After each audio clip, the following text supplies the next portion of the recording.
모내기를 끝낸 논과 밭이 난데없이 흘러온 폐기름으로 범벅이 됐습니다.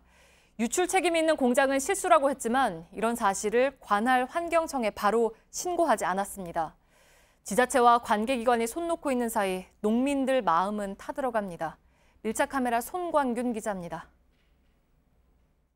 충북 진천군의 한 마을입니다. 벼농사를 위한 모내기가 끝난 지 불과 열흘밖에 안 됐는데요. 제가 서 있는 이곳은 모심기가 불가능할 정도로 물이 지저분합니다. 이 투명한 컵으로 떠보면요, 녹조와 각종 불순물이 떠다니는데요. 마을 사람들은 이렇게 된 이유가 이 기름이 흘러들어왔기 때문이라고 합니다. 그리고 여기뿐만 아니라 15,000평 정도가 이런 상태라고 말합니다. 길 건너편도 상황은 마찬가지입니다. 벼가 심어진 땅을 퍼올리자 오염된 흙과 죽은 물고기가 나옵니다. 논밭 주변에선 고양이와 까치, 개구리 사체가 발견됩니다. 라이터를 갖다 대자 멀쩡한 풀과 달리 기름때가 묻은 풀은 활활 탑니다. 논밭에 흘러들어온 기름으로 한 해 농사를 망친 주민들은 망연자실해합니다. 기름 나오는 거 봐, 이거. 기름. 아이고, 기름 냄새. 이게 이렇다니까. 이 논밭 가장자리 쪽으로 와봤습니다.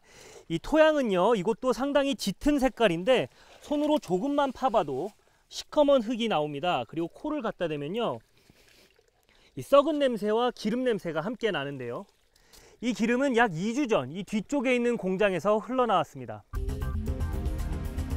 폐기름을 정제해 되파는 공장에서 유출이 발생한 건 지난 17일 오전입니다. 공장 측은 실수로 폐기름 100리터가 흘러나간 것을 직원이 발견했고 곧바로 방제 작업에 나섰다고 밝혔습니다. 일단은 저희가 오염된 수로랑 조랑은 18일부터 그 앞에 유수분리를 만들고 흙을 한번 퍼냈어요. 그러나 진천군청이나 담당 기관인 금강유역 환경청에는 이 사실을 보고하지 않았습니다. 그 양이 적든 크든 먼저 신고를 하고 진행을 했었어야 되는데 그 부분은 저희가 가시려고 지자체가 왔을 때 인정을 했어요. 기름이 유출된 다음 날 아침 주민들이 농업용 수로에 기름이 퍼진 걸 발견하면서 당국에 신고됐습니다.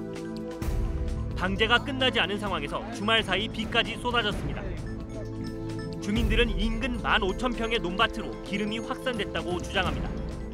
덜실이 들리든지 그러겠죠. 수확량이 줄든지. 토양이 오염되면 지하수도 계속 오염되는 거 아니에요? 그러면 여기 주민들 먹는 물에도 오염이 되는 거고. 주민들은 지자체와 관계기관이 소극적이라고 지적합니다. 행정기관에서는 자꾸 저 업체와 얘기를 나눠라, 그거만 얘기를 했습니다. 거기서 뭐 매듭을 풀어라 그런 식으로 얘기만 했고. 업체 측은 피해 논밭이 4,000평 정도로 일부 주민들이 피해를 과장하고 있다는 입장입니다. 오히려 주민들이 공장 앞을 불법 점거해 영업에 피해를 보고 있다는 겁니다. 피해를 입은 주민들과는 방제 작업을 끝낸 뒤 보상을 논의하겠다고 밝혔습니다. 마시거나 그러면 이해하겠지만 안전대의 유해성은 그렇게 많지는 않거든요. 엔진오일 사용했던 거 들어온 걸로 보시면 제일. 관할 기관인 금강유역 환경청은 시료 채취 결과가 나와야 영업정지 명령이나 과태료 부과를 검토할 수 있다는 입장입니다.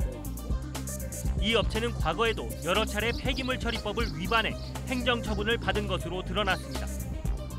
환경청은 주민들 요청이 있으면 토양 분석 등을 통해 추가 유출 여부를 조사할 계획입니다. 업체와 당국이 후속 조치를 미루는 사이에 남아있는 폐기름으로 인한 추가 피해 가능성은 커지고 있습니다. 주민들과의 보상을 이야기하기 전에 제대로 된 방제 작업이 시급합니다. 밀착 카메라 손광균입니다.